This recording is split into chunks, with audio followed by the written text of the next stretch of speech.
नमस्कार. कथासागरमध्ये सगळ्यांचं स्वागत. आज तुम्हाला आणखीन एका आपल्या नेटिव्ह वृक्षाची ओळख करून देणार आहे. अद्भुत, चमत्कारी, अत्यंत उपयोगी, शहरात मात्र कमी दिसणार. हां, कदाचित तुमच्यापैकी काही जणांनी याची फळं जी पावसाच्या दिवसात येतात ती वापरलीसुद्धा असतील, आमटी, भाजी याच्यामध्ये टाकण्यासाठी.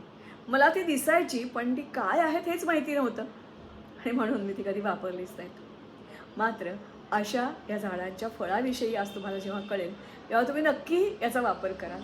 अर्थातच ही सगळी वेगवेगळी झाडं मला माझ्या जागेत लावता आली त्याच्यासाठी मला आभार मानले पाहिजे तिघांचे. एक ग्रीन अमरेला वसईची एक नर्सरी, दुसरी केदारदादा नर्सरी ही गव्हर्नमेंटची आहे आणि अर्थातच सामाजिक वनीकरण पालघर यांची नर्सरी. या सामाजिक वनीकरण पालघर याच्यामधून मी हे झाड आणलं. त्यांनी मला एवढंच सांगितलं, नाव याचं कोशिम. मी कधी ऐकलंच नव्हतं. दुसऱ्याने सांगितलं ह्याची फळं ना मॅडम एखादा आंबा, कैरी किंवा चिंच आणि लिंबू याच्यापेक्षाही एकदम आंबट असतात बरं का. एखादं भाजी इतकी आमटी टाकलं की बास. आणि मग मी ती झाडं घेऊन आले. त्याच झाडाविषयी तुम्हाला मी आज सांगणार आहे. अत्यंत शोभिवंत संजय गांधी उद्यानात अशा प्रकारची अनेक झाडं लावली गेलेली आहेत. दुसरी गोष्ट म्हणजे याला डिव्हाइन ट्री असं सुद्धा म्हटलं जातं. अर्थातच त्याच्याविषयी आपण जाणून घेऊया. चला तर मग. लाल कुसुंबी रंग म्हणतात तो हाच. मार्च महिना सुरू झाला रे झाला की अख्खं झाड या रंगात रंगून जातं. अतिशय आकर्षक दिसतं. आगीच्या ज्वाळा जणू वर आकाशाला भिळाव्यात तशी याची पानं. असं म्हणतात की राधा आणि कृष्ण यांची भेट याच झाडाखाली झाली. राधेला याची फुलं अत्यंत प्रिय. ती खुडायला आलेली असताना कृष्णाने तिला पाहिलं आणि अर्थातच कृष्ण आणि राधा यांचं अमर प्रेम सगळ्यांना माहिती आहे. म्हणूनच या फुलाच्या प्रेमात बुडणारा, झाडाच्या प्रेमात बुडणारा हा कृष्णाला प्रिय होतो असंही म्हणतात. कोशिम, कुसुम, पेंढारी, गमला वृक्ष, सिलोन ओक किंवा संस्कृतमध्ये मुलुलक किंवा रक्तभ या नावाने ओळखला जाणारा, महाराष्ट्र, तामिळनाडू आणि कर्नाटकामध्ये हाच अंबाडी या नावाने विकायला येतो. सध्या अंबाडीचा भाव आहे 50 रुपये पाव किलो. अर्थातच हे झाड हे उष्णकटिबंधातलं 20 ते 30 मीटर उंच वाढणारं, सदापर्णी, अतिशय नाजूक आणि देखणं आणि फारशी निगराणी लागत नाही, खूप पाणी लागत नाही. फक्त निचरा होणारी जमीन आणि भरपूर ऊन असलं की बास. अगदी दुष्काळात देखील टिकून राहतं, झुंज देतं. फक्त याला खूप थंडी मात्र मानवत नाही. विरळ जंगलात हमखास आढळणारा हा वृक्ष हल्ली शहरातही लावला जातो. अर्थात पाऊस पडायला लागला की लाल पानं मग हिरवी व्हायला लागतात. मात्र त्यापूर्वीच हा वृक्ष फुललेला असतो. पानाच्या बेचक्यातून आंब्याचा मोहोर जसा यावा तशा असंख्य असंख्य अशा कळ्या बाहेर येतात. त्यालाच फुलं धरतात. विविध रंगाची, कधी पिवळी, कधी खाली लाल, वर पिवळी, तर कधी कधी पूर्ण लाल अशी झुपक्यात येणारी ही फुलं व मधमाशा, अर्थातच भुंगे, सगळ्या कीटकांना आणि प्राण्यांना आकर्षित करतात. अख्खं झाड गजबजायला लागतं. अर्थातच या फुलांना वास मात्र फारसा असतोच असं नाही, अतिशय मंद असा वास असतो. मग याच्या फुलातूनच धरतात फळं, जे अत्यंत प्रोटीन आणि अर्थातच फॅटयुक्त अशी असतात. याची पानंसुद्धा कोळी असताना त्याची भाजी, कोशिंबीर वेगवेगळ्या पदार्थात सहजपणे वावरतात. ही फुलं जी असतात ही घोसात आलेली असतात आणि मग याच्यात आवळा किंवा लिंबासारख्या बारीक बारीक बारीक बारीक हिरव्या रंगाच्या फळं धरतात. ही फळं अर्थातच आंबट गोड अशा रंगाची असतात. ती कच्ची खाल्ली जातात किंवा पक्कीसुद्धा खाल्ली जातात. या फुलांचे परागकण हे असे वेगळे करून कोरडे करून सुकवून विकले जातात. त्याला भरपूर भरपूर मागणी आणि तीसुद्धा हजारो रुपये किलो असा ह्याचा भाव असतो. खास करून दक्षिणेमध्ये खूप मोठ्या प्रमाणात याची विक्री होते. या झाडाचं आणखीन एक वैशिष्ट्य म्हणजे याला लाख ट्री असंही म्हणतात. कारण ज्या लाखेचे किडे यांचं हे पसंतीचं झाड. वेगवेगळ्या रंगाचे किडे लाखेचे ह्याच्यावर गर्दी करतात आणि त्यांच्या लाळेतून येणारी ही लाख, मग अर्थातच भारत हा सर्वात मोठा निर्यातदार या लाखेचा आहे.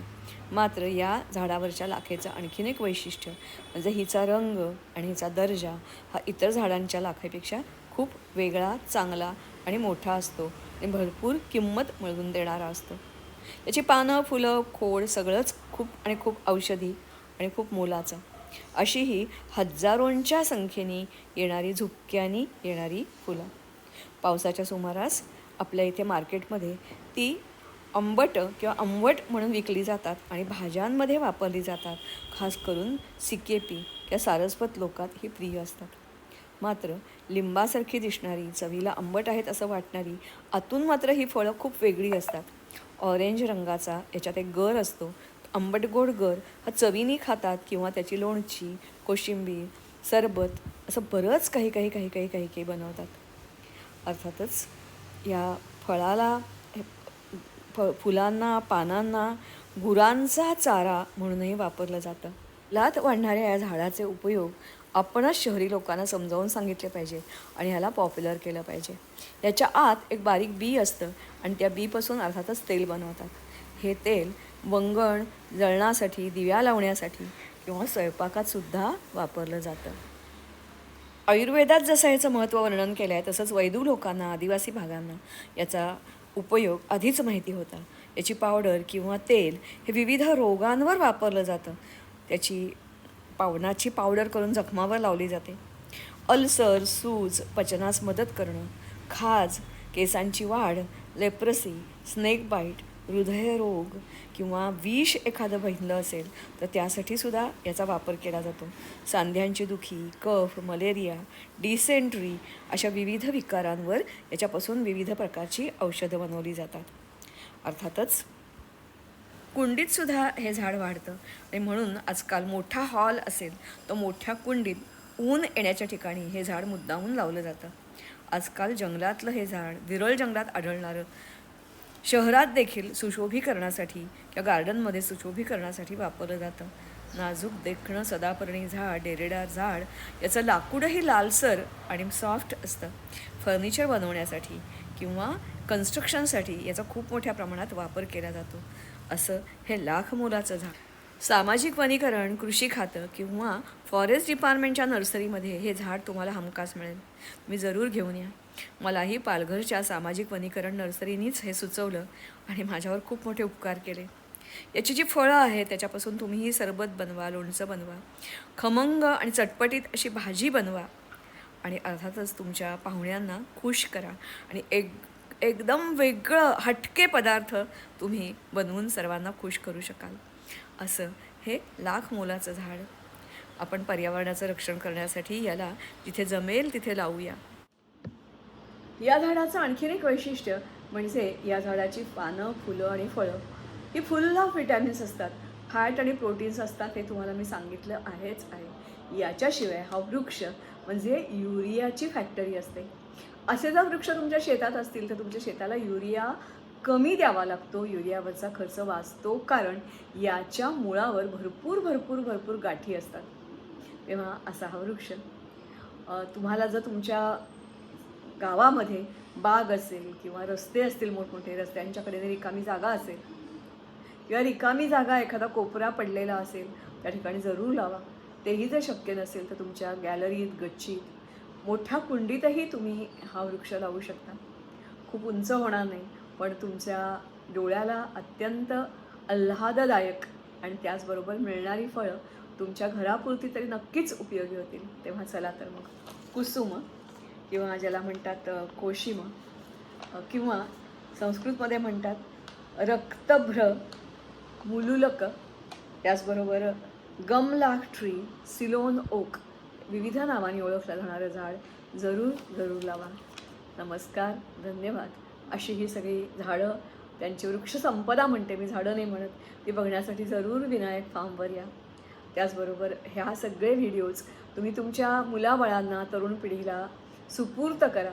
म्हणजेच नुसतेच राजे, राजवाडे, मंदिरं हा आमचा ठेवा नाही आहे, तर हाही आमचा निसर्गाचा ठेवा आहे की जो आम्हाला जपला पाहिजे.